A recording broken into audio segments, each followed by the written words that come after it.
Good morning. I'm Mike Cohen from the New School in New York, and I'd really like to thank Philip for an excellent presentation, which I think really sets the stage for our discussion in this panel. I think if we think about the discussions of yesterday, which were very rich and demonstrated quite a bit of diversity of opinion, today somehow, at least in my mind, is the moment where we sort of get down to business in a more serious way. And I think that Philip's presentation suggested some of the stakes involved in the discussions about what goes on at the city level. I'd just like to make a couple of remarks before we start the presentations, and my co-chair, Reuben Abraham, will sort of lead the discussion after the presentations have been made. One of the things that's so interesting about this subject of cities is how we evaluate what might be called good performance or good practice. What are the criteria?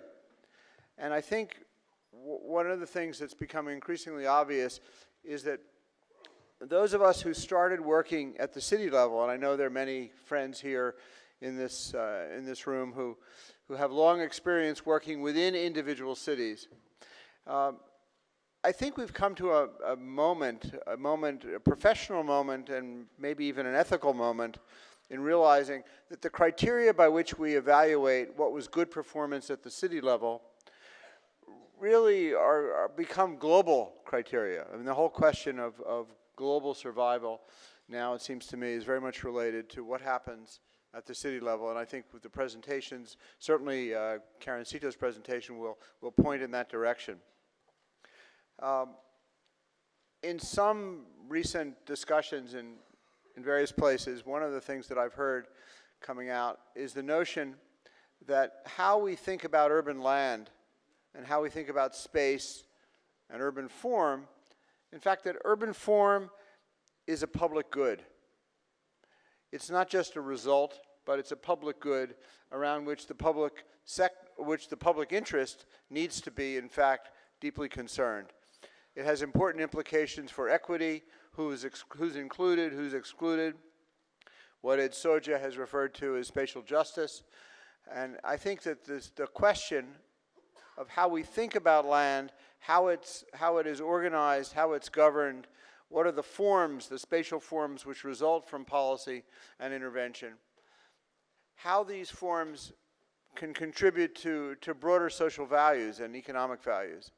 So we know that we often hear about cities which are unproductive or less efficient than others, and certainly the comparisons demonstrate some of that. So the richness of this panel, at least in my mind, is that we're operating here. We have presentations at very different scales. We'll have a presentation which will deal with the global, some which will refer to the macroeconomic, a number at the city level, and then within the city. And I think that will all demonstrate how we really need a set of criteria which, if you will, nest within each other, but will lead to a cumulative understanding that we're talking about something very, very serious. And it's not surprising to me that in Philip's presentation just now, that the top issue that was receiving a lot of attention at the local level was spatial planning. So if you will, this morning we're going to start to talk about space and about form and about access and also efficiency in terms of what really goes on at the city level. So let me stop here and invite my colleague Karencito to take the floor and start with her presentation. Well, good morning, and it's a pleasure to be here at my first Urban Age conference. I've been asked to speak on trends and forecasts of global land and land expansion. And what I'd like to do this morning is frame the discussion around land use, global land use, in the context of climate change and the most recent IPCC report that was just released earlier this year. To provide a little bit of context about urbanization and its place in the global climate discussion, let me just say that since the very first IPCC report was launched in 1990, urban areas have always been seen through individual sectors. All other IPCC reports had chapters on how the building sector, the transport sector, the energy sector can mitigate climate change, but there was never a chapter on how cities or human settlements could mitigate climate change. And I think for many of us in this room, this seemed like a very obvious omission. And about 7 years ago, a small group of us started lobbying the IPCC, a group of scientists. We said, this is a very big omission. We need to have a new chapter. And we started lobbying member states as well as the IPCC. So be careful what you lobby for or wish, because then suddenly I was tasked with leading this new chapter. And all the slides that I'm going to show today are downloadable through the IPCC website. I'm going to go through them pretty quickly in my limited time, but I do want to say that there was quite a bit of pushback from member states for a new chapter on how cities and urban areas can mitigate climate change. And I think this relates to the discussion yesterday about devolving power and the tension between local and the national, as well as the global. But after 4 years and more than 3,000 comments from other scientists and national leaders, we finally have this first ever chapter on how human settlements and the role of spatial planning in mitigating climate change. So there are 10 key messages that I have from the report. 4 years drilled down to 10 key messages. One of the main key messages in terms of the trends in urban land use at the global scale is that urban land use or urban areas are expanding at a much faster rate than urban population.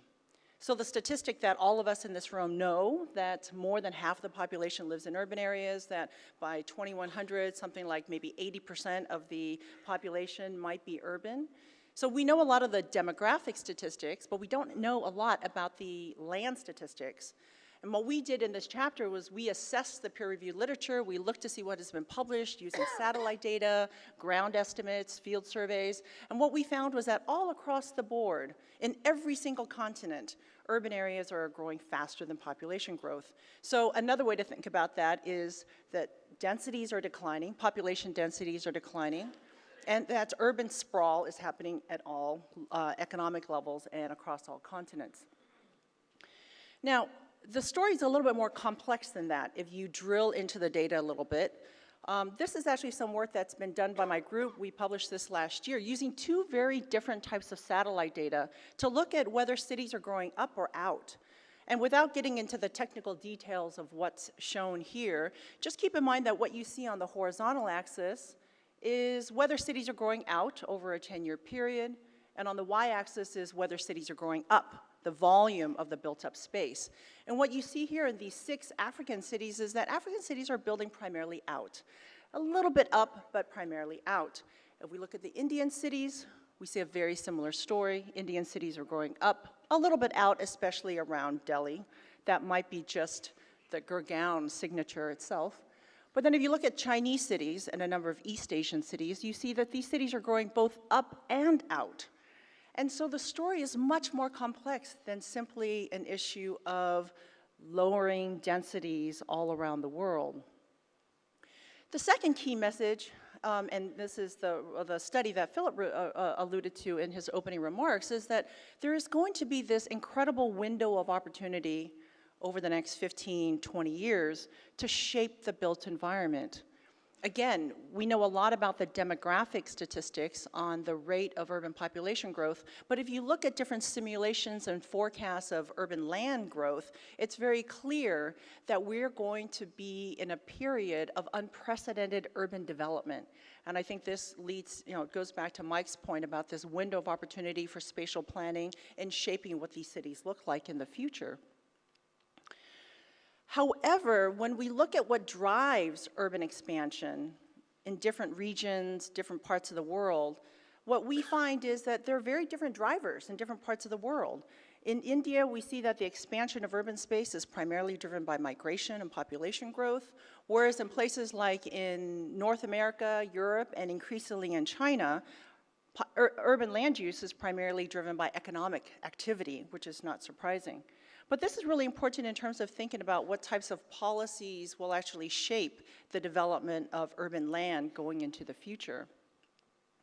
Now, one of the key insights of the chapter, of the IPCC chapter, is that urban areas are a focal point for both energy use and emissions, but this also offers an unprecedented opportunity to shape mitigation strategies. And it's often cited and argued that cities are incredibly efficient and that cities use resources much more efficiently than rural or suburban places. And I want to show some results from the IPCC chapter that illustrates that, again, the story is a little bit more complicated than that. If you look in the graph on the left, this shows for Annex 1 countries, on average, per capita energy use in Annex 1 countries, these are primarily North America, European countries, per capita energy use is much lower than national averages. So that supports the story that cities are very efficient use of energy. But if you look on the right, what we see is that non-Annex 1 countries, developing economy countries, per capita energy use in urban areas tends to be higher than national averages. This is not surprising for those of you who study these developing country cities because, of course, it's in these places where a lot of manufacturing and development of economies is actually occurring. So what you see here is actually the differences between economic structure in these different, very, very different types of cities. Now, I think I put this slide here as a starting point for our discussion later on. There's a lot of discussion about density and how we need to make density a key factor for making cities more livable. But one of the key messages and key findings from the IPCC chapter is that accessibility, more than density, is actually a key factor for lowering emissions and making cities much, much more livable. And in fact, increasing urban density is necessary, but it's actually not sufficient in and by itself. And here you can see 3 cartoons illustrating the exact same density in very different configurations. So we need to go beyond this issue of urban density and look at issues like accessibility and connectivity to really look at how the configuration of the urban space can mitigate climate change and also create much more livable cities. Which brings me to the 7th main message of the chapter, which is what we call this governance paradox. We've talked a lot over the last day about what cities can do at the local scale, and there was a couple of discussions around what cities might not be able to, and maybe what regional or national level governance might be required to do. It's very clear from the previous slides that show per capita energy use between Annex 1 and Annex 2 countries that the economic structure of a city has a huge impact on its emissions profile. And that is certainly beyond the capacity of a local government to really affect or shape. And so there are some opportunities to reduce greenhouse gas emissions through land use and planning, but some of that actually will have very little impact on emissions. That in fact we need to think about multi-level governance in a way to affect greenhouse gas emissions. Looking into the future about how planning or spatial planning tools can affect different urban land use outcomes, it's also very clear that there are very different spatial planning tools at very different spatial scales. Some of these are revenue generating, others require expenditures by the local government. And it's very clear that going into the future, different cities and different types of metropolitan areas are going to have to think about their priorities and goals and evaluate what spatial planning tools are most effective or appropriate in their particular context. I want to highlight, though, that there is this window of opportunity, and our forecast that we developed going out to 2030 really only shows this very narrow window. It doesn't go out to 2500 or 2100, and I think in the Indian context, this is especially important because what we're seeing over the next 20 years is primarily the continued development of the infrastructure in China, where the urban population has already exceeded the rural population. But if you look at the case in India, the urban population is only expected to exceed the rural population sometime around the middle of the century. And so what we're going to see is a ramp up of the infrastructure development here in India, really over, not in the immediate future, but closer to around the middle of the century. And then finally, I want to link this to Andrew's the talk earlier about spatial planning. It was very interesting to see one of the slides indicating spatial planning as a key tool at the local level. But if you look at the literature and what cities are doing in terms of climate change mitigation, you'll see that there are thousands of cities that have undertaken climate mitigation strategies, but very few actually focus on urban land use, which is in many ways the low-hanging fruit and the gorilla or the opportunity in the room. Now, I want to just close my remarks by saying that many of you in the room might be wondering, or thinking, I don't really care about climate change mitigation. I really care about making cities much more inclusive, much more livable, much more safe, or whatever it may be, much more economically competitive. And it's very clear from our work and from the literature that the cities that are low carbon cities, the cities that end up being walkable, connected, accessible, are also the ones that tend to have very high livability rankings, that tend to be inclusive.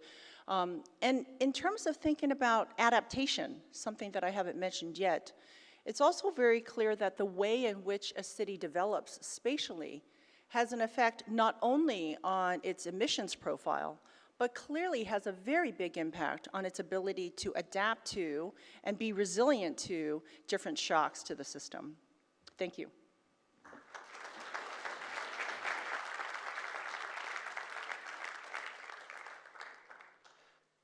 Thank you very much, Karen. I'd now like to call on Professor Arvind Panagiria from Columbia. I come to this issue really from a very different angle. First, my lens is India. So entry point is the country.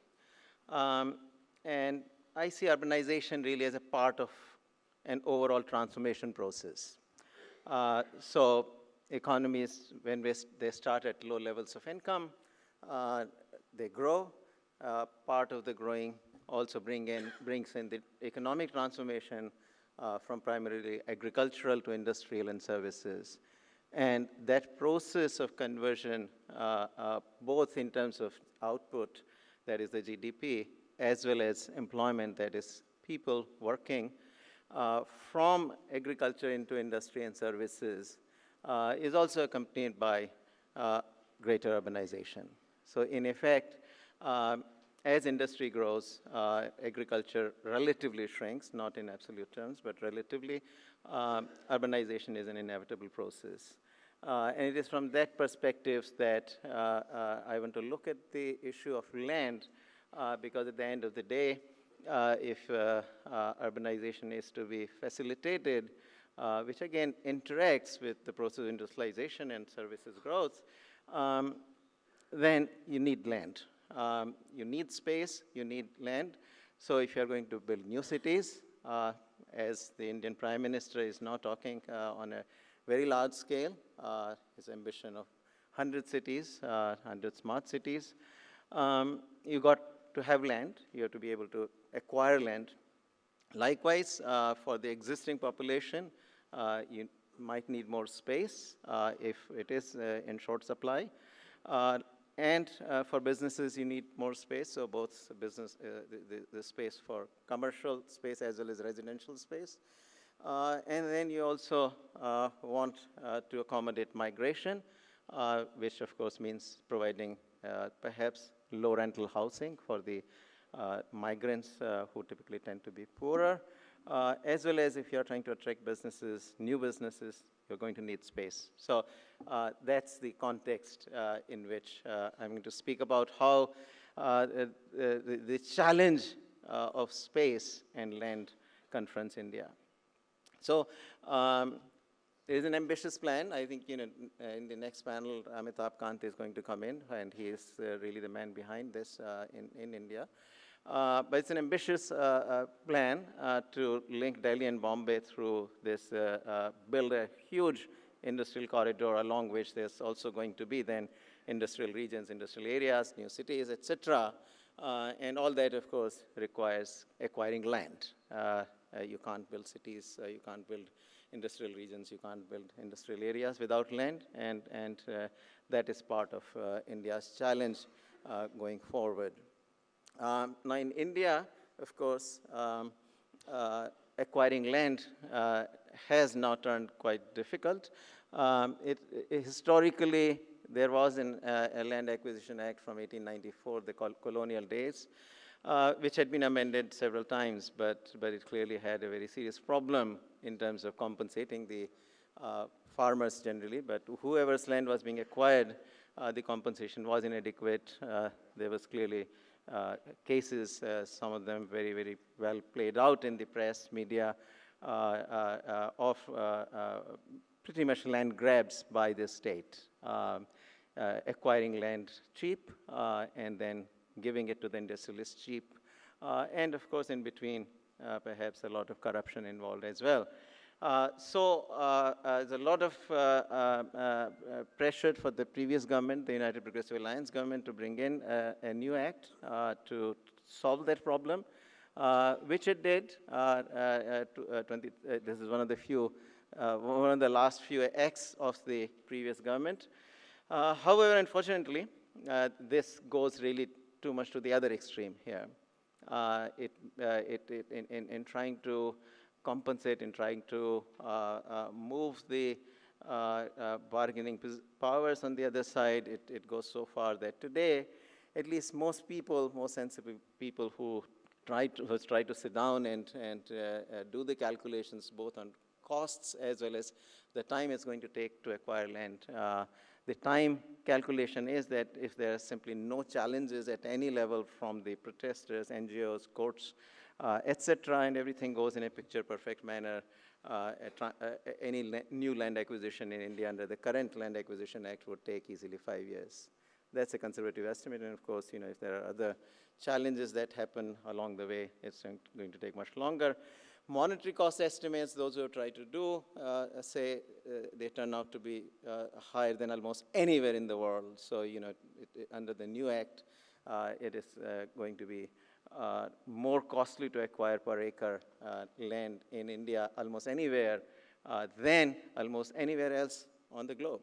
So those are the estimates. These are not my estimates, but you can't read the chart that you see on the left of this slide, and I can't either, and that's not the purpose anyway.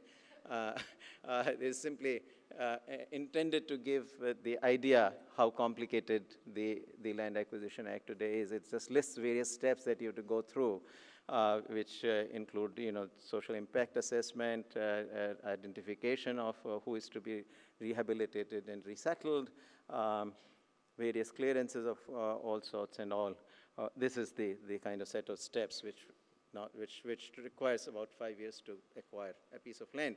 So the outcome has been, we are into the month of November, which is the 11th month since the act came into force. To my knowledge, no new land acquisition has been initiated since the act came into force, which is January 1. Okay, so that is the scene on the acquisition of land for new cities, but also the use of existing land, or particularly in the cities that already exist. So Indian cities have their own problems from that perspective, and here you are talking about the empty horizontal spaces coexisting with very high land prices. There are empty vertical spaces that also exist simultaneously with very high land prices, very high spaces, reflecting the scarcity that exists. To give you an idea, perhaps the most scarce space is in the city of Mumbai, and the figure I have seen is that per person availability of land of space in Mumbai is a little below 3 square meters per person. There is an issue of FSI, the floor space index. I'll come to that. And so each of these I'm going to take in the next few remaining minutes. There are empty built-up spaces problem, again, because of the rent control laws, very inefficient use of space that is actually built up but is used inefficiently. And there's empty coastal land issue. I might not say very much about that. And there's issues of conversion of land again. So let me quickly go through this very one by one. On one of the laws that has been incredibly detrimental to the growth of the bigger cities in particular, but also the medium, second-tier cities, is the existence of this Urban Land Ceilings and Regulation Act of 1976. Okay. What this act has done is to basically put a ceiling on how much land, in a big city like Mumbai, you cannot hold on to any piece of land which is 500 square meters or larger. Basically, the government gets to buy it for a song, for practically peanuts, I mean, literally so. And there are loopholes in the law, so a lot of the land basically went underground. A lot of corruption, you gave bribes and simply did not let the land. So if you try to sell the land, the government wants to buy it for peanuts, so you don't want to sell land, effectively it goes underground, so you got empty spaces. The act was repealed, but still a lot of the land is tied into, particularly in cities like Bombay, tied into litigation. Floor space index, this is all about going vertically up, and Indian cities in this respect are sort of, quite sui generis, different from almost the entire world in terms of having a very low FSI. So Bombay Central Business District has an FSI of 1.3, and it's also a bit perverse that if anything, there is any variation, it is actually lower in the center of the city and perhaps a little higher as you go on to the periphery, which is exactly the opposite of almost anywhere else in the world. Now, this kind of FSI compares with something like 8 to 25 in Singapore in Central Business District. In Manhattan, it's 15 in the Central Business District, 10 along most of the main avenues. Very low, so that leaves you without, with very low space, the kind that I mentioned earlier, about less than 3 square meters in Mumbai. Rent control is another, again, constraint dogging the use of space of the existing space. And what you end up actually is that, people who stayed for ever at very low rents, but then no development of these buildings happens. So here is an example from the Business Week. In effect, this quotes an individual, 78 years old, who has lived all his life in this particular building, has been paying $20 per month of rent, where the market rent would be more like $2,000. And at the end of the day, this particular individual moved out after negotiating for about $2.5 million with a builder who wanted to turn it into a parking lot. So what you have is not enough low rent housing, which gives rise to slums while also impeding migration. And you have the dilapidated, tall and old buildings that renters would not quit for the fear of losing cheap rental, and owners would not rebuild for the fear of being forced to go down to the current low FSI. So if you happen to have an old building which had a high FSI, let's say of 4 or 5, and you knock it down and try to rebuild, you go to 1.3. So there you go. It's the 142-year-old building. It's a mansion. And of course, everybody says it's 95% safe. Renters won't quit for great location at very low rent, and owners won't rebuild it because the FSI would go down. So this is the results, of course, in very limited residential space per person, tiny offices. Temptation to use every single inch on the ground space, but of course there are all sorts of barriers which prevent the use of the horizontal space. So where you can, you do use every inch of space. Where you can't, you have large empty lots. Let's jump that. So here is how Indian cities look. This is Delhi, very horizontal.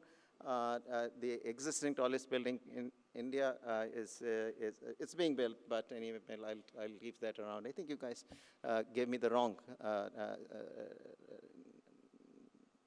didn't give me the latest version of what I had sent you. Let me just conclude what needs to be done. I think there's a whole set of reform agenda that India needs to pursue. Ultimately, At the national level, the Land Acquisition Act, that needs to be actually reformed to bring it back to a center so that the interests of the those who are trying to sell land are protected, but at the same time, acquisition actually doesn't take 5 years. So compensation part of this new Acquisition Act is quite fine, 3 times of what the last transaction may have taken place. That's okay, but you need to change the rest of the picture there to lots of the time-consuming steps in it. And the other reforms are, of course, mostly at the level of the city. And there India has a serious problem because most of the power resides with the state governments. Cities don't have a whole lot of power, and that really gets tied into a lot of the problems that have to be solved. So where this, the good example where things have worked a little better is Delhi, but Delhi is a city-state, and therefore the chief minister is like the mayor, and things can then move. But in other cities, this is a very serious problem. So thank you.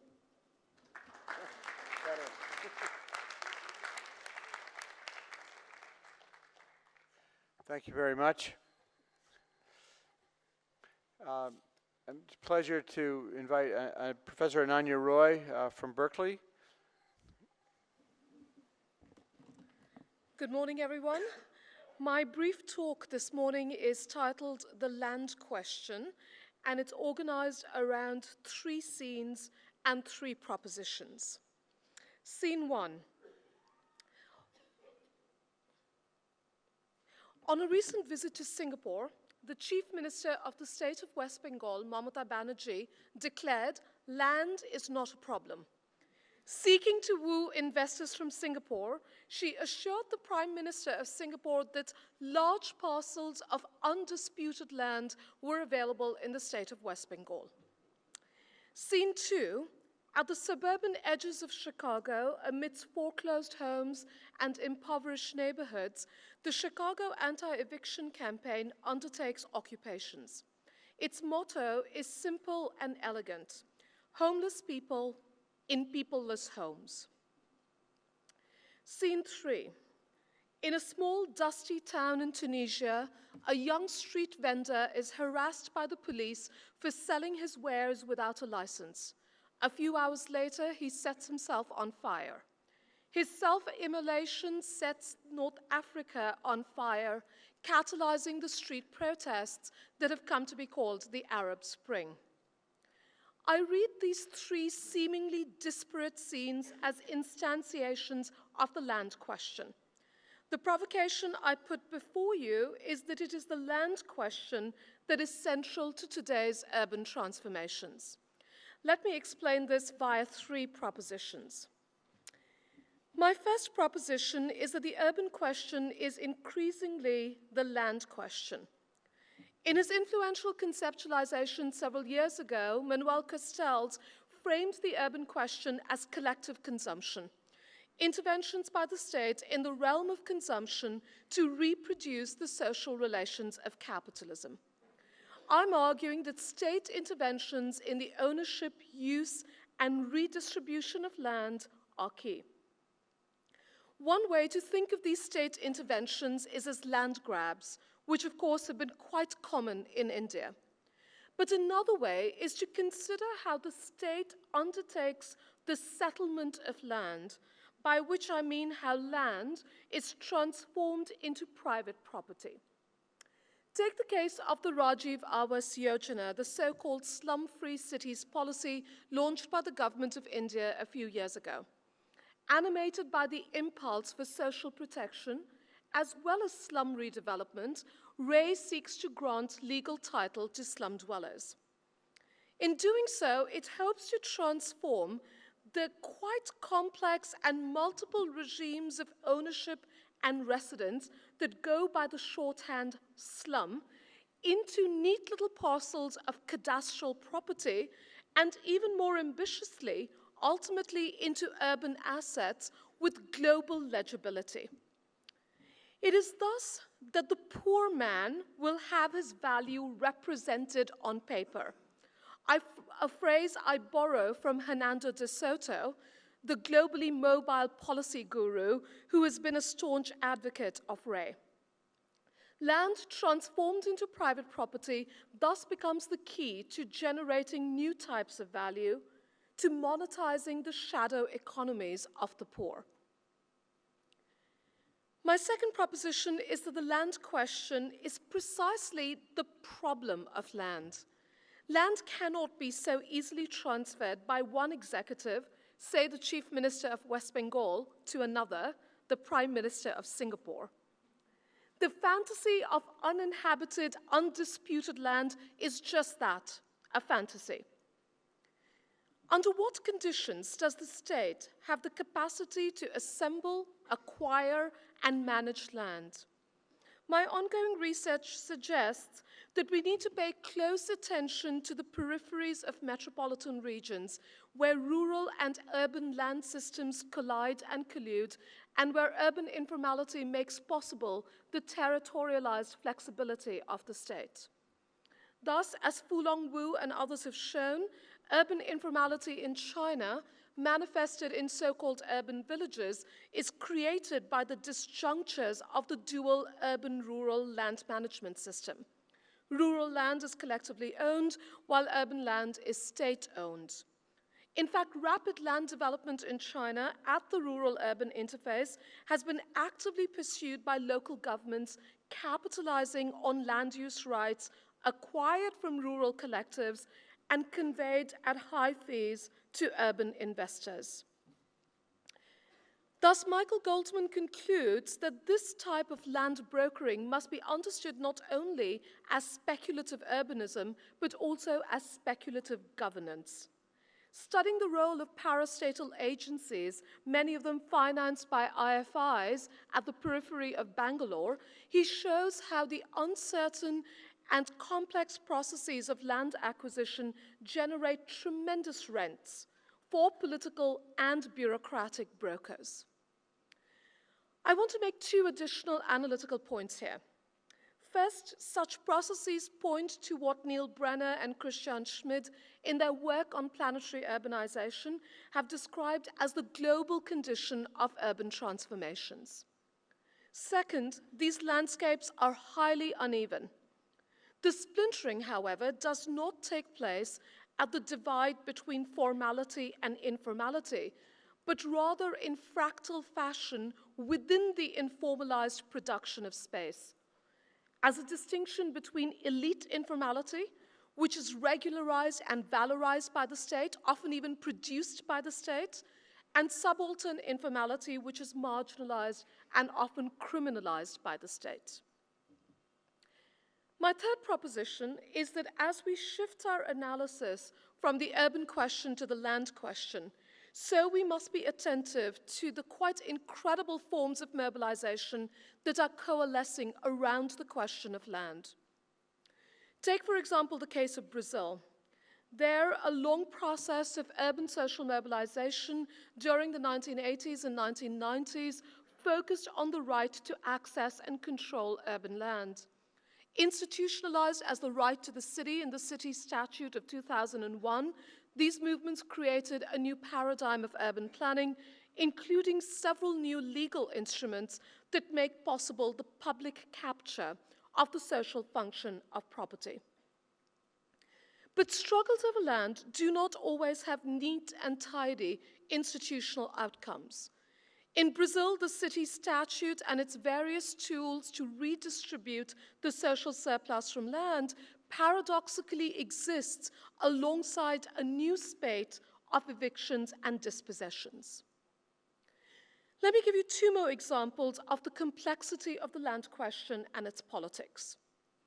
One of my opening scenes was the occupation of foreclosed homes by the Chicago anti-eviction campaign. This movement directly models itself after the Western Cape anti-eviction campaign in South Africa. It is thus that a poor people's movement in the global South has become the template for a poor people's movement in the global North. A global connectivity that appropriately accompanies the ways in which structural adjustment has returned home to the heartlands of the North. But shack dwellers in South Africa, including in the Western Cape anti-eviction campaign, most often organize around the motto, no land, no house, no vote.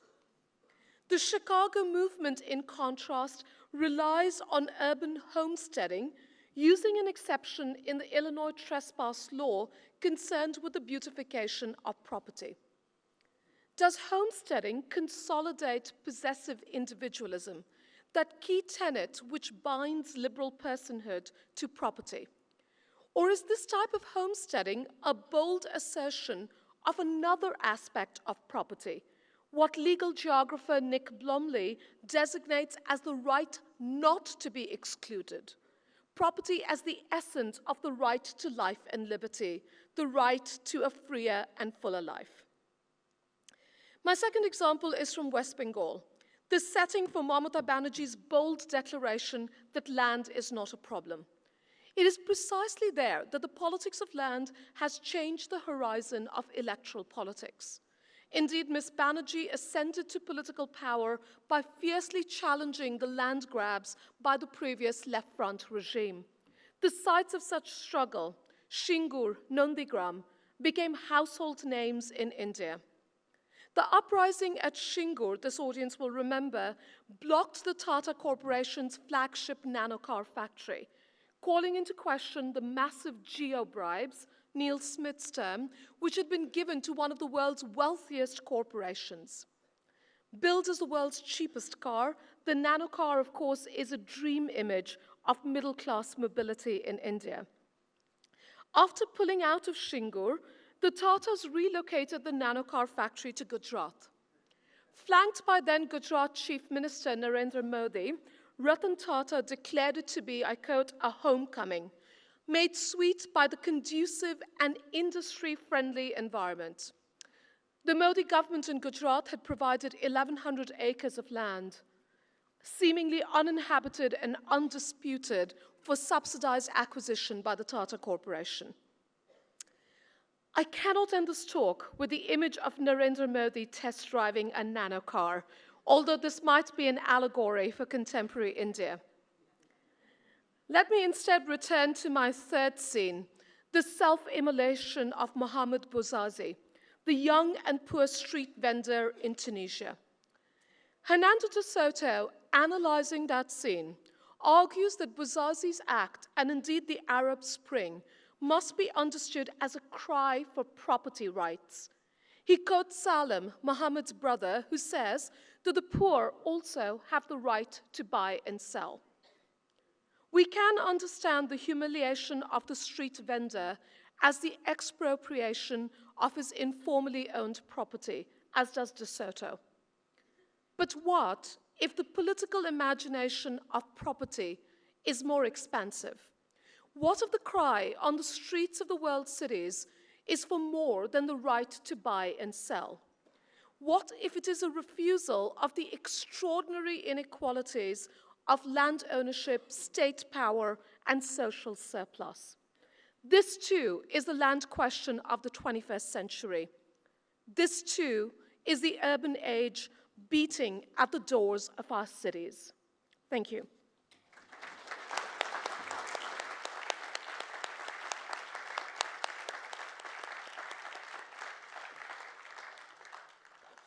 Thank you very much, Ananya. Sally Benjamin, welcome.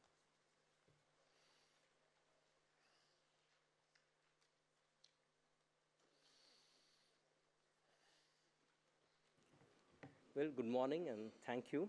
I'm glad that Ananya reinforced the property within the land issue, and that's something that I'll be focusing on. You might be wondering why you're seeing a photograph of these two young people, Adil, who's having this phone re-engineering kind of unit, making a trip 3 times a year to Shenzhen, is on the image which is linked to land. Well, the argument I want to make is that we have to really think about who uses land for what.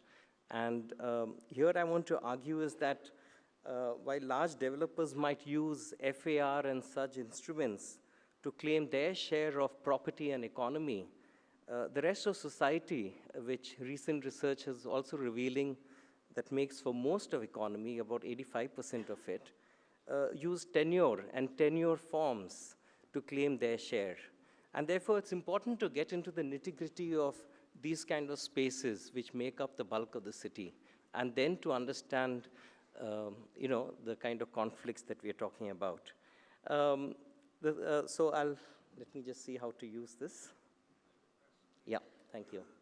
Now, the second point I want to make, and I'm going to move over the economy part of the slides a bit fast so that we can get to the property part, but this is the setting.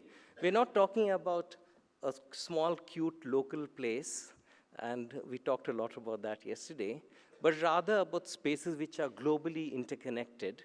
So just as large developers who lobby for FAR might be using the business lounge, we have these guys sitting, waiting for the Air China flight that takes them to Guangzhou and other places in China, especially Yiwu, a small town.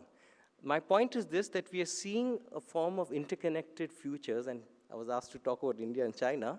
This is my area of work, that we have to look at this from this kind of nitty-gritty scape if we are going to think about how urban places are going to be connected.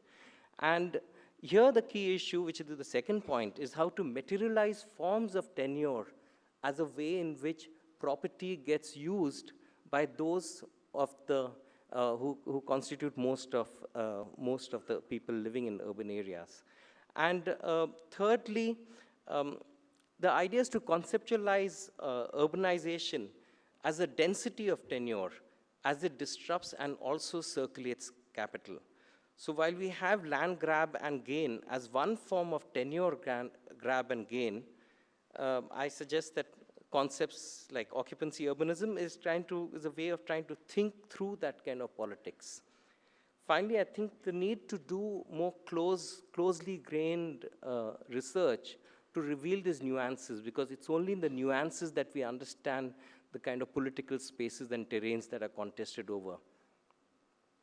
Now, here I just want to show you that when we start to think about cities, it's sometimes very useful to get below the radar and see how places actually functions. And when we talk to small traders, they're not talking about necessarily cities, but particular parts of cities being connected to other places. So in Delhi, it's Gaffer Market, and you can read the rest as it plays out in different parts of India. And something that I've been working on in terms of what we call the China bazaars in India, because that's what they use to connect with mainland China and other places in the world. And I think this is also goes beyond this rural-urban binary, because you start seeing a whole range of places, small towns, urban peripheries, we start getting connected up.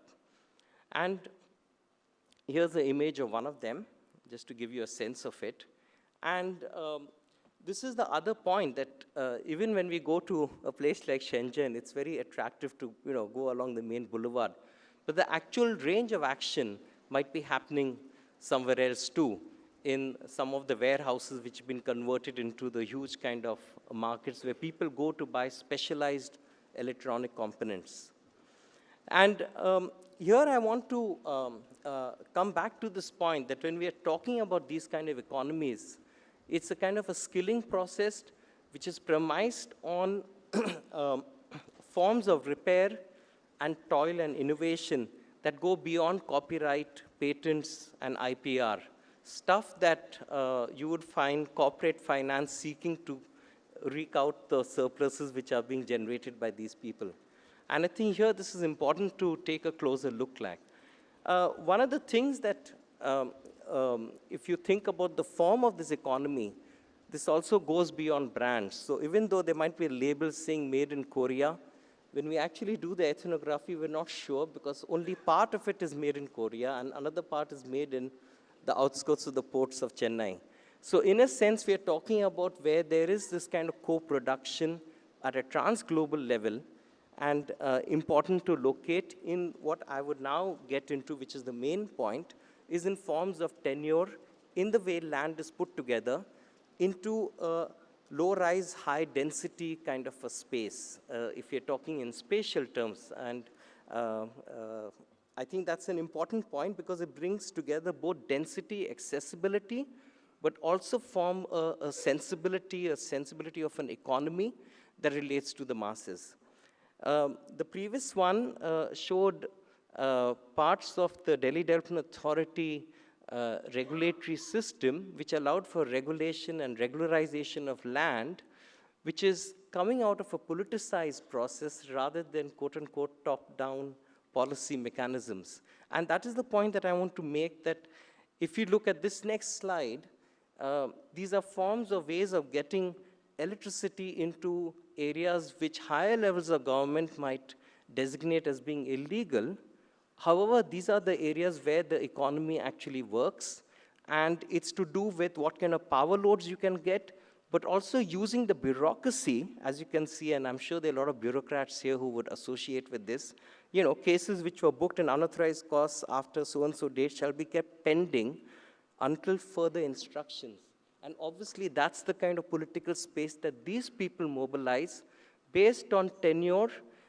This is not informal, by the way, or illegal, but located within the bureaucratic documents, which become a political space because they are usually in that part of local government which is accessible to these people.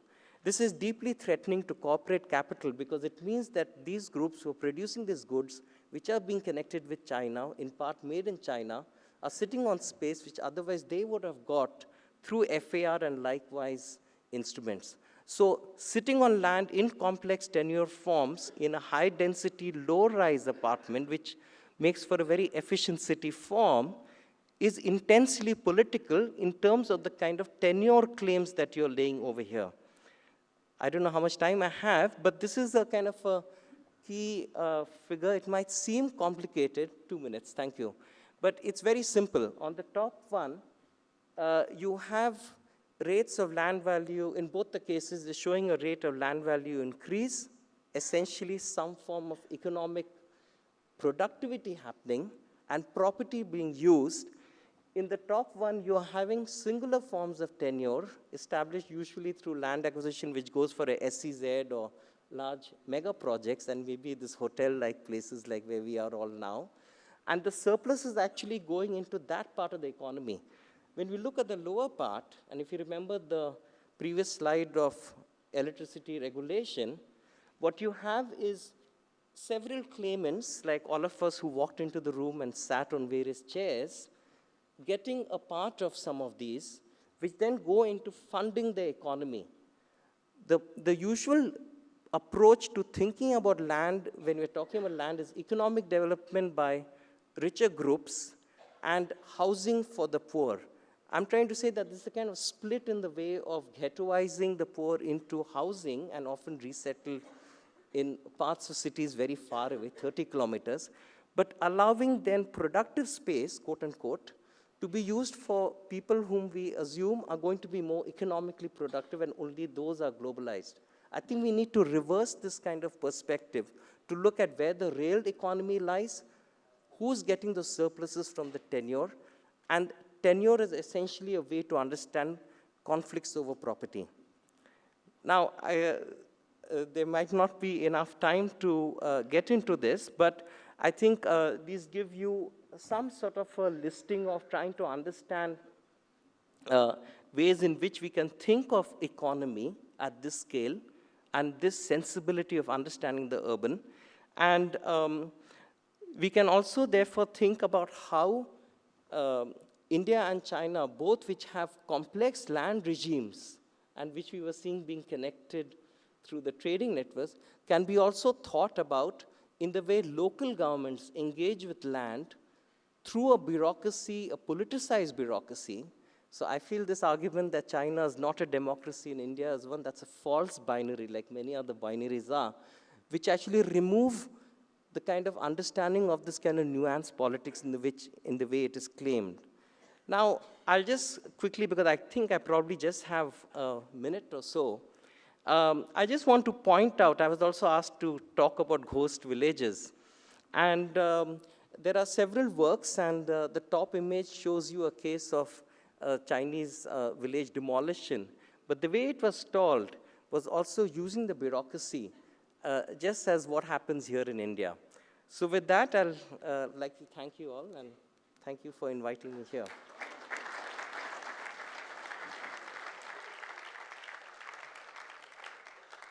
Comments between them, or? Thanks, Solly.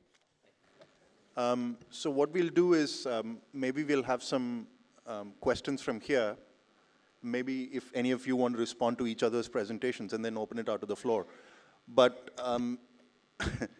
let me take an Indian view on this and come to Arvind, which is, let's think through a solution lens. I mean, we've identified a range of problems. So, and you've identified supply side constraints, a bunch of them, which are very closely tied to political economy issues. So let me ask you two specific questions. The land acquisition law. So if you had to do something about it, what is the political economy, what is feasible within the context of the political economy? So is that pushing it down to the state level? What is the solution there, number one? And on the FSI issue, I mean, the political economy issue there is the obvious, which is the nexus between the builder and the politician, which is that, you know, that the scarcity of land drives up prices, which actually helps the politicians. How do you break that nexus?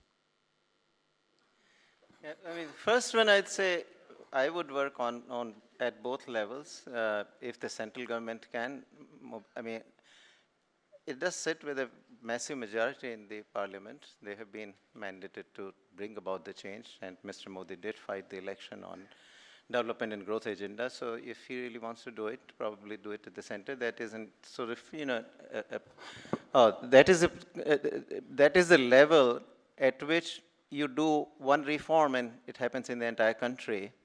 But if that is not available, then I think let the states do it. The subject is on the concurrent list, and some of the states are moving. I mean, I know that the state of Rajasthan has an amendment bill in the legislative assembly. So I'll work on both fronts, because it's not an either-or issue. And certainly also there may be differences. I mean, you could argue that there are differences between the states. So locally, if there are differences and different states want different laws, then that's on. Then there is a reason to be to do it at the level of the state. So that's on the Land Acquisition Act. The FSI is certainly, I mean, you know, we have all struggled with it, and politically, what is feasible, it's very, I mean, you know, this has been a very, very tough thing to do.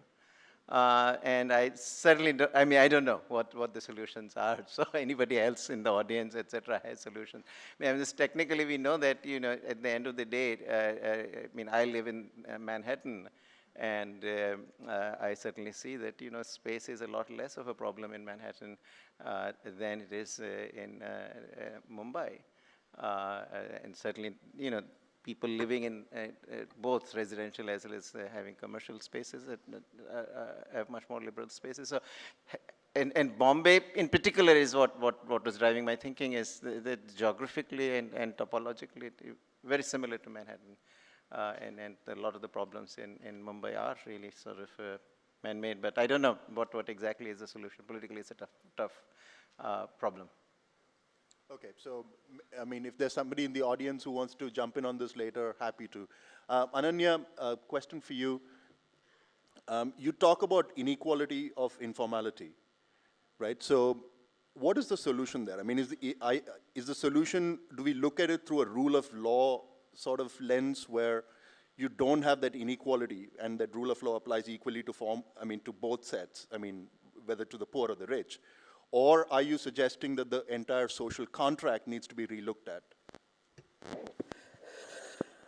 The question of thinking about elite informality is partly, as Solly suggested at the end of the talk, to shift the ways in which we talk about urban poverty in India and elsewhere. So the idea that the slum is an illegal space, right, that either has to be evicted or demolished or now upgraded, but the farmhouses on the outskirts of Delhi are not, or the new towns on the outskirts of Kolkata, which have enclosed wetlands and water bodies, are not, is of course deeply problematic.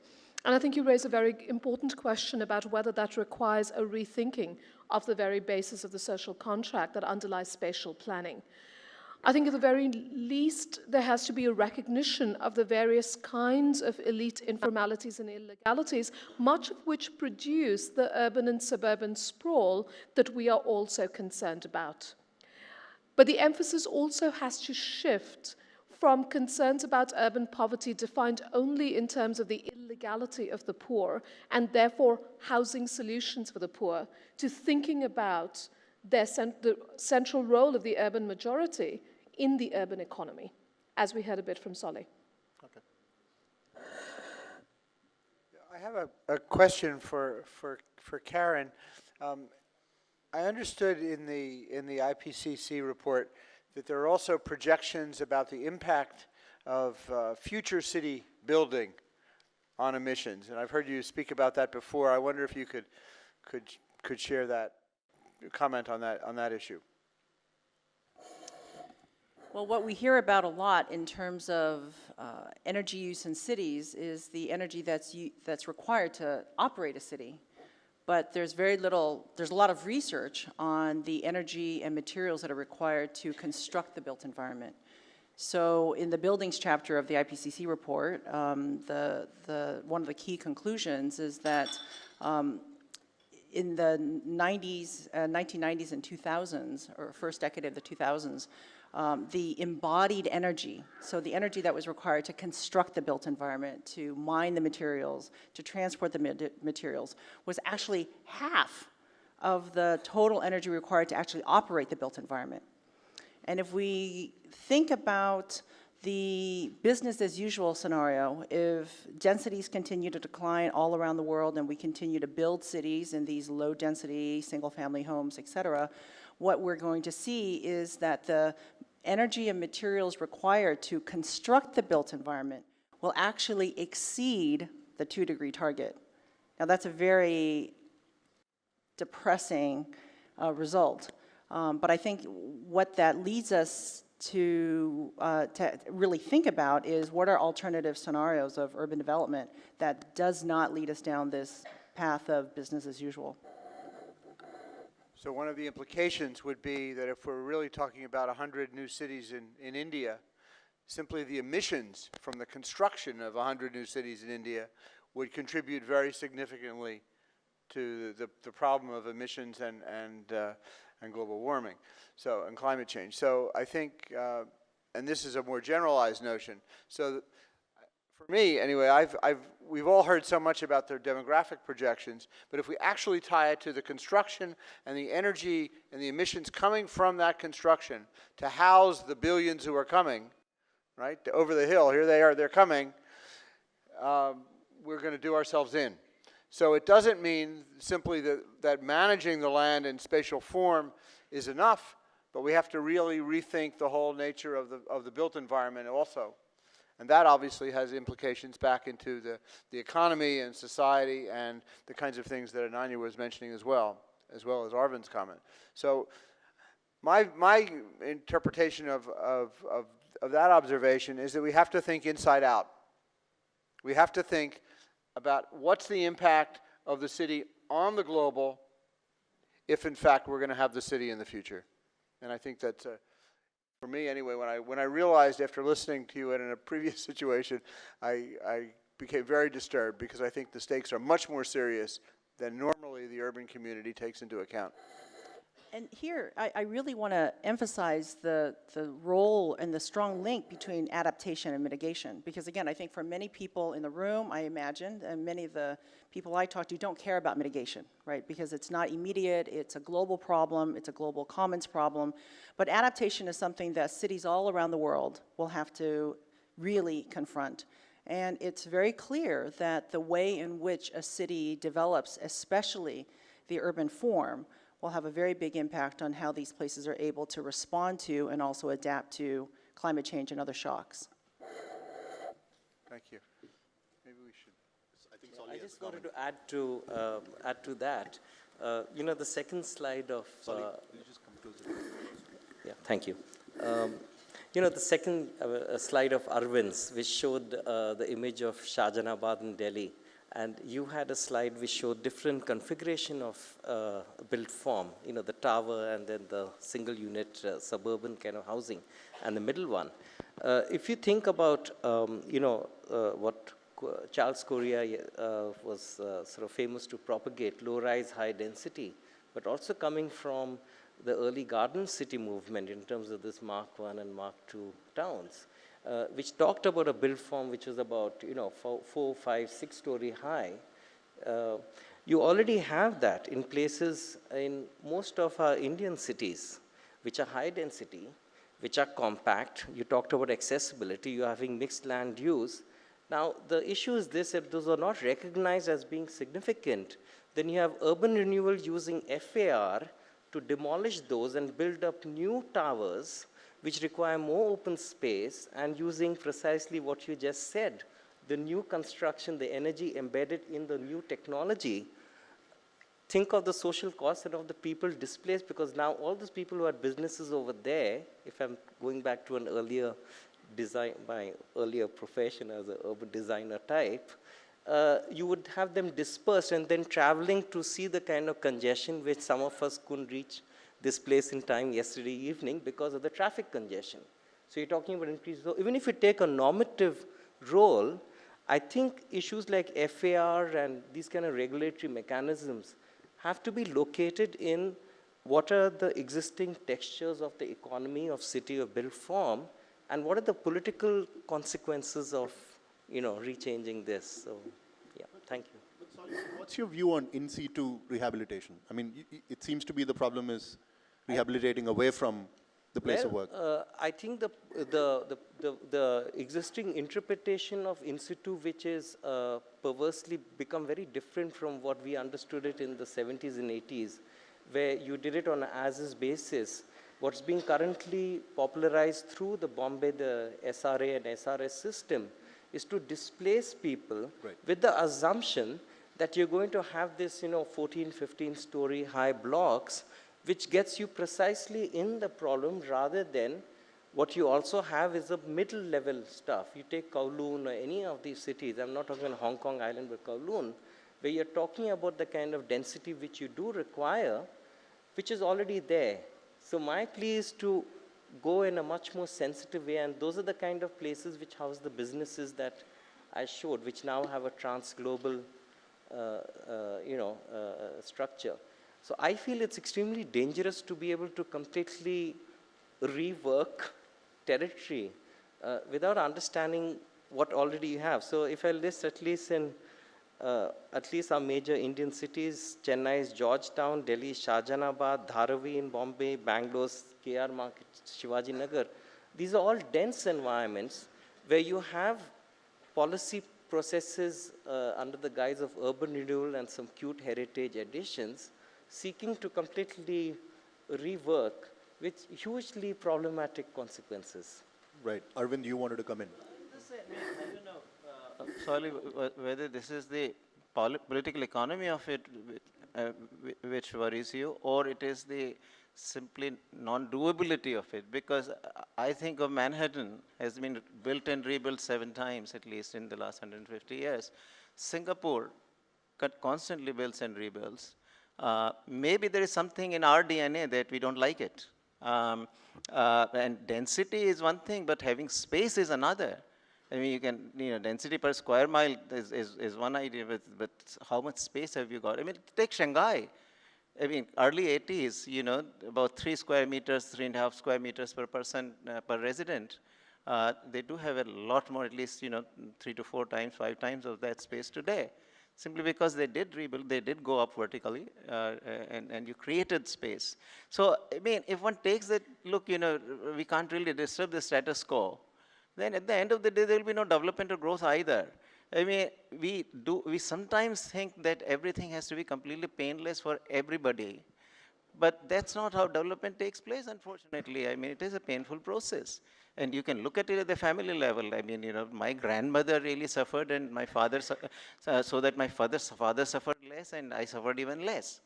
Actually, I enjoyed the fruits. So my grandmother could have chosen not to suffer herself, in which case subsequent generations would have all suffered. So there is some pain, some adjustment, some transition. We could take that and then each of us then aspire to a better equilibrium at some point, or we could maintain the status quo. Sure. I mean, is that cities are constantly undergoing change, right? If we look at a long enough time horizon, we'll see that urbanization is this very long time scale process. But I completely agree with Soli's point about the dangers of focusing only on density. And I think that's what, certainly in the Chinese context, that's what mayors and policymakers have focused on. And so what you see in the Chinese case is these cities are incredibly dense, but you don't have a lot of co-location of employment and housing. And so very few things are actually accessible. And I think that's why the focus on accessibility is really key. It's human-centered, right? How do you access the services that you're interested in, the amenities that you need to get to, rather than density of built-up space or density of people? So I completely agree. And I think going back to the issue of the embodied energy, that reinforced steel, clearly, and also just the maintenance of high-rises is astronomical, exactly. So I wanted to return to this conversation between Arvind and Soli, because I think it raises this question of how we think about land. And do we think about land in an abstract way, as something that we can somehow shuffle on a map, or do we think about it as a set of social relationships that express inequalities in a society? So the examples of Manhattan and Singapore are interesting, and they're often invoked in the Indian context, but I think what we're looking at, primarily in cities of the global south, especially in India, is a situation where the urban majority is in fact made up of what, for lack of a better term, we would call the urban poor, with tenuous and informal claims to the city, but nevertheless as the driving forces of these cities, but also as the key political constituencies. And in the case of Singapore, what we have, therefore, as a solution to that question of pain is, in fact, shifting the burden of pain to a large foreign worker population that can be quarantined on the edges of the city. So as I said in my talk, these fantasies of undisputed, uninhabited land are fantasies. That in fact we have to deal with the fact that we are looking at populated cities in liberal democracies. So what solution are you offering? Are you saying, let us maintain the status quo? So I mean, do you have a solution? So I think that the point about I hear all the problems. I hear all the problems you are pointing out. The status quo is also an impasse, as you asked, right? In fact, it is not that the previous regimes of land acquisition worked so successfully. So part of this is thinking about the ways in which one can consider the social functions of property, and one can think about productive economies and dense cities without necessarily shifting the burden of the pain only onto the shoulders of the urban poor. So in situ redevelopment, which is what we were talking about, has not necessarily worked in India because it has moved often the poor out to the peripheries, and in fact slum redevelopment has only rehoused a tiny portion of the population. But isn't that a rule of law question? I mean, the fact that the poor, so the fact of the matter is Manhattan also had a majority of urban poor at one point. Textile workers in the Lower East Side. They sorted the problem. But it's not a rule of law question, is it? It's a the social fact inequality question. Yeah, but the fact that there's an inequality. Or it is a power question. Who has the power to move whom That's exactly out right. of the city? For what? That's exactly right. But it boils down to a rule of law question then, because the power is basically being exercised because the rule of law is not holding for everybody equally. If the rule of law applied to everybody equally, you wouldn't have the problem. It is who has the power to exercise the law to evict and dispossess. So in Singapore, we are talking about the rule of law, but the rule of law is what keeps foreign workers on the outskirts of the city with no rights to the city. And that is a rule of law. And I think we can decide whether or not that is the future that we want to envision in a place like India. Yeah, but look, you state so categorically, that in Singapore it's all the foreign workers who are actually taking the burden of it and the locals are not. That's not true. I mean, when you are rebuilding the entire city, everybody has to go through transition. It is for everybody too. I mean, you could take the view that you take, which is maintain the status quo. But at the same time, all right, so in situ solution you tried, didn't work. Think of some alternative solution. At least, I mean, the economists think of it differently, that look, if a particular solution is not working, let's try something else. You seem to be saying, if I hear you correctly, that, well, this is something you just can't do anything about. Let's maintain the status quo. I mean, there have been successful cases of people being rehabilitated when they are displaced from one particular location to another because you're doing a big public project.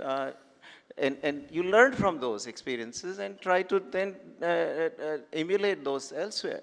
So let me give you one example of what in India I think moved the policy needle a bit, though we now have a new regime in place, which is that we got, and there are folks who really wrote some of these new policies in the audience, so I shouldn't speak on their behalf, but the new emphasis on something called inclusive urban planning, or even the formation of the Rajiv Awas Yojana, which recognizes slum dwelling and seeks to create legal title.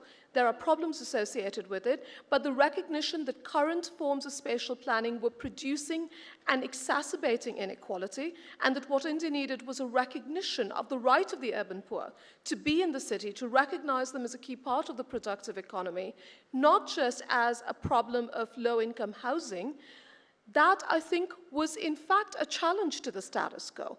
It will not be implemented necessarily under this new regime, but that was a very interesting way in which the relationship between the urban majority, the city, and property was being rethought. And it came about because of major paradigm shifts at the level of urban policy, but also because of enduring social movements that have repeatedly challenged the ways in which land rights and rights of the city are defined. I'd like to add to this in terms of, I think this notion of status quo is a kind of a red herring. None of the areas that I have shown are actually in a set of a kind of status or a kind of status quo. The guy who now goes, 3 times to Shenzhen started off as, working as an apprentice somewhere and, has kind of moved up in some form in terms of some skilling. Not far from here, well, actually a bit far in terms of the traffic congestion, but in East Delhi, you had kind of farmland which then grew up over time to become Asia's biggest cluster making cable and conductors, what is helping our mic system here, through a process of land development where complex tenure forms allowed those industries to put real estate surpluses into manufacturing, into capital machinery. None of that was status quo. This came about precisely through the kind of regulatory, the stuff that I showed, where you got different kind of power connections, negotiated, mediated in what we could call policy, except it's not policy printed on high glossy paper, but located in government files, okay, which allowed them to get that power. It's not illegal, okay, and they're paying for it, by the way. They were paying for it. And this is what creates a kind of dynamism, except it's not recognized because it's located within the category of illegal, out of the law, non-conforming. The issue is who makes the law and how is it constructed. And I think there's a huge academic literature on legal pluralism which tries to problematize this process, which says that there's not one law and you got to look at different constructs of the law. So I just want to say that the status quo versus quote-unquote economic development is a false binary. But not so fast, not so fast. I understand that change underneath is happening, always happening. The problem I see with what you're saying is that, and I don't know the solution, so I'm here to learn. Look, I'm not an expert on land or urban, so I'm here to learn. What I see is the outcomes, that here is Singapore transforms itself from something to something. Here is Shanghai transforms itself something to something. While it is not total status quo in Mumbai, while it is not total status quo in any place on the face of the earth, I see that the transformation is far, far slower, far, far slower. in most places in India. I mean, where we came from 1950, I mean, take even the urbanization itself. 2 percentage points per decade is what we are happening. I mean, does it not bother you? I mean, certainly, maybe I'm impatient and maybe I should be more patient and let my third, fourth generations to see the change that China saw in maybe in 1 or 2 generations. But I mean, there is a difference here. So when we say status quo, it's a relatively stated term. Okay, many questions on the floor, so let's start. What I'll do is we'll take about 3 questions at one go. If you can introduce yourself before you say, I'll start with Savas. Thank you. So, thank you very much for the great discussion. I'd just like to bring Karen back into the frame with the specific problem of urban sprawl. As a narrow-minded Londoner, London has a land problem as well. And now what we thought was once upon a time a great solution through a green belt to limit sprawl is being completely re-questioned and opening up this land to the markets. So I'm not sure what you think, for example, in Chinese cities, what might be a good way of controlling this sprawl. Okay, let's take a couple more questions. The lady there. Yeah. If you can just introduce yourself as well. I'm Amita Bhaviskar, a sociologist from the Institute of Economic Growth here in Delhi. And my question is about land and the informal economy, but not perhaps in the ways in which Ananya and Solly have addressed it. Most people here know that every land transaction or property transaction in India involves not only negotiating price, but negotiating whether you pay it in black or white, yeah. 60, 40, 70, 30, etc. And this black economy extends from land to votes to government contracts and so on. And in a way, it transcends elite and subaltern differences because everybody is caught up in it. It's mixed, it has pernicious effects because it deprives the government of resources. At the same time, it insulates the economy from global recession and so on. So my question to the panel is, given the extent of this so-called black economy, which is larger perhaps than even the formal economy, and certainly it is in terms of the number of people employed, do you see this changing in the next 10 to 20 years? And if so, how? Who else has a mic? Yeah, okay. Good morning, everyone. I'm Jatin Bedi. Just speak closer. Hi, good morning, everyone. I'm Jatin Bedi. I'm a student from Chandigarh. My question is for Mr. Arvind. I just wanted to ask, is de-desertification an answer to the land problem? Like, is de-desertification, when you take up a desert land, and then you de-desertify it, is that a problem to the land problem? Because we have many people around the world working on it, like Alan Savory. He's been working on 50,000 acres land in Africa, and it shows results within 5 to 7 years. And what is more astonishing is that what he claims is that if you even bring 1/5 of the total land, desert lands under de-desertification, you can go to pre-industrial carbon levels. So what we are talking about is adding land, mitigating the climate problem, and also what I think is, if you even take up a land, and if you think it's a problem to take up a desert land in India, you can always apply under Jawaharlal Nehru renewable mission of the third part, and you can get land. So you have renewable energy, and then you de-desertify it, then you make it a land which can be usable. Okay, thank you. Thank you. Do you want to take one more? Yeah, okay, one more question. Hi. My name is Sudeshna Chatterjee. I have 2 very quick questions. Yeah, just make it quick. Yeah, thanks. The first one is to Karen. Your 10th key message, which is about these cities, some cities are taking climate action adaptation planning, but it's not really focusing on how to apply that knowledge to land use development. One of the problems with that is that most climate modeling data is not downscaled to the city level. In order for cities to make adequate urban planning decisions to adapt to climate change, what do you think needs to be done? What kind of data do we need to make available to urban planners to make those decisions? And the second quick question is to the panel in general about this density question, which is so topical. The deep inequalities related to how we deal with densities in cities, particularly in the context of Delhi. Mostly we are seeing that this density is being panned out in the context of how we are housing the urban poor. And in the context of Delhi, the only way to realize the master plan stipulated densities is to make 16-storied buildings. Why isn't DDA densifying its existing middle-class housing to the same densities, which is also crumbling, and there is clearly a shortage there too? So these are some of the things that we need to address. Okay, thanks. Karen, maybe you can start.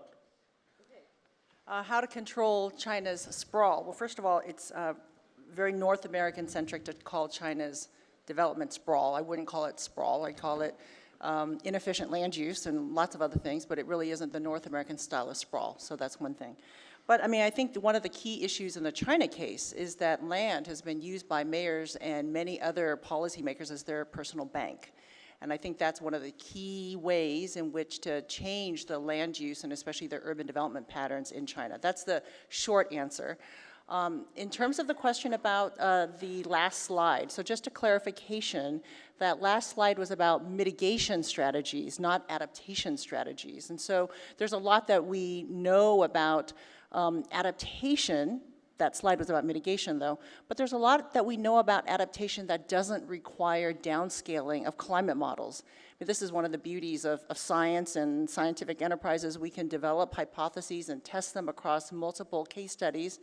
And we know to a certain degree the types of shocks and the types of changes that cities around the world are going to face. Unfortunately, in the popular media, there's a lot of focus on coastal cities and storm surges and sea level rise. You know, that's certainly a big issue. Another issue for many coastal cities is subsidence, land subsidence. This is an issue that's facing all major deltas around the world, is the subsidence of land. But the other issues that I think are probably more pressing to every single city that's not about sea level rise or storm surges is about heat waves.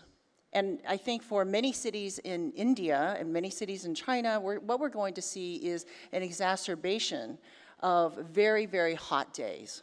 And what we're going to see, and we've already seen this in India in the last year, is extreme precipitation. And again, I want to link the growth of cities to both mitigation at the global level, as well as how cities affect their local climate. So it's very clear that the way in which a city grows, the texture of a city, the type of vegetation, as well as the materials, affects the urban heat island, which many people have studied. But over the last 20 years, there's this other scientific evidence that shows that the city also affects the precipitation patterns, that in fact, cities can actually generate or exacerbate storms.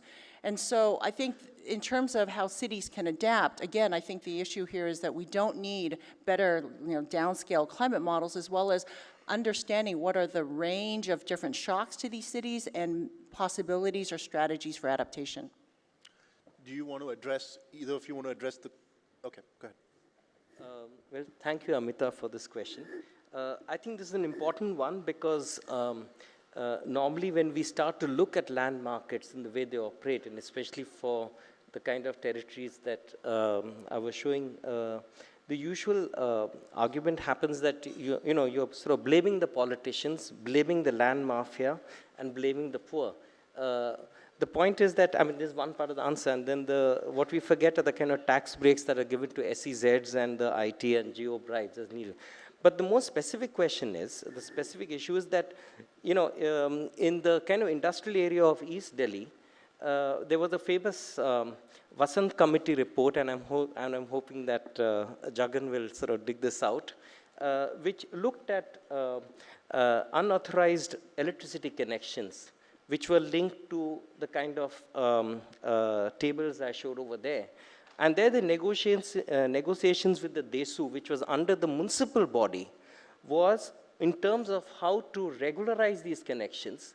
And G.D. Vasant, who was the head of the Punjab Electricity Board, came to the conclusion that the main problem was not the municipal body or the people who were forced to pay the bribes, but actually the Delhi Development Authorities, whose master planning regulatory structures did not allow them to get out of the situation. And they made an argument that what they were paying 16 lakhs, you'll have to do the conversions into dollars, 16 lakhs a year could be moved up to 1.6 crores a year to the DESU, which being part of the municipal body, this was before the electricity authority was privatized and this opportunity was lost, which could then fund basic water supply, roads and all, where it's difficult to tap and individually charge people, and also people can't afford to pay those.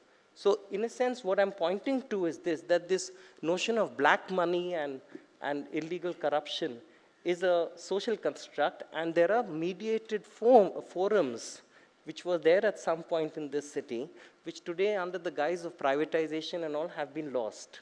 So it's, that's what I would like to say. Thank you. Arvind, do you want to respond to a couple of the questions that were aimed at you? Well, look, on the informal economy, that's a more complicated question. I mean, that for the informal economy, this part of black transaction is only a part of this story. It's a bigger, after all the jobs are in the informal economy also. So there's a bigger question. So I'm just observing that. I'm not trying to take a, big answer, offer you a big answer. The answer is a very long one. So I'll just leave it at that. On the de-desertification, I don't know. I don't know enough. I'm afraid, actually. So I can't say. I mean, if it is cost effective, the economist likes to do benefit cost analysis. Yeah, so economists like to do benefit cost analysis, and if it is a cost effective strategy, within our resources, I'm for trying everything conceivable way. We don't have the time to ask a repeat question. Sorry about that. Ananya, would you like to come in with some clues? We don't have time. Okay, so I just have 2 points. One of them is, and this relates to Shadeshna's second question and the ways in which she framed that particular question. Yesterday, Dunu Roy talked about the ways in which we need to think about the city as something more than a growth machine. And I think that today's conversation returns us to that, and this question does as well, where we think about also a distributive or even a redistributive agenda in cities. And part of my reason for saying that is that even if we are to think about the city primarily as an engine of economic growth, we need to ask what sort of economic growth we're then talking about. My example of Chicago was to point to precisely the devastating and reckless nature of the economic growth that we saw evidenced in the foreclosure crisis. But I think Karen's presentation also makes us attentive to that issue. And I think my final comment, going back to the debate we were having earlier, is that as someone who's worked for a long time on Indian cities, I'm very struck by the ways in which our aspirations as we imagine India's urban futures continue to look towards places like Singapore and Shanghai. And this is not a debate about whether they're democratic and we are and so forth. But I think there are ways of looking at other parts of the world where aspirations for economic growth have been combined with quite innovative forms of distributive state policy. Brazil might be an example of this. Mayor Enrique Peñalosa is here. Clearly, what he did in Bogota, Colombia is one example of that. So, in fact, we need to think about the ways in which cities are something more than crude machines of economic growth, and that might be a starting point. Right. Thank you very much. Thank you to the panelists for a lively debate. I'm sorry we didn't have time to take more questions, but thank you very much, and thank you, Michael, for co-hosting this. Thank you very much.